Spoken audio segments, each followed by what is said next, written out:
Lobby Tools, Florida's legislative intelligence company. Subscribe today to Florida's leading policy, budget, and campaign tracking service. Request a free trial today at lobbytools.com.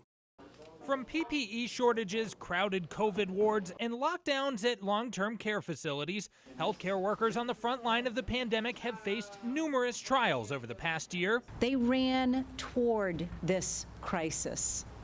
They led, they cared for, with dedication, with commitment. And as lawmakers have sought pandemic liability protections for Florida businesses, they're now hoping to provide similar legal protections for those in the healthcare industry. We should be celebrating our caregivers, not putting them at risk of being sued. Liability protections for healthcare workers will go further than those proposed for businesses. The key is we have to recognize this is a global pandemic, and physicians were given oftentimes conflicting guidance from the CDC and other groups. Senator Jeff Brandes says the legislation will address COVID-adjacent issues like delayed elective procedures. Physicians had to make some tough calls. There are obviously some things that are included in the healthcare world that are not in the general business world that we need to look at, and some of the ramifications. Obviously, many more of the executive orders related to the healthcare space than the business space. The Florida Chamber says protections for healthcare workers have broad support.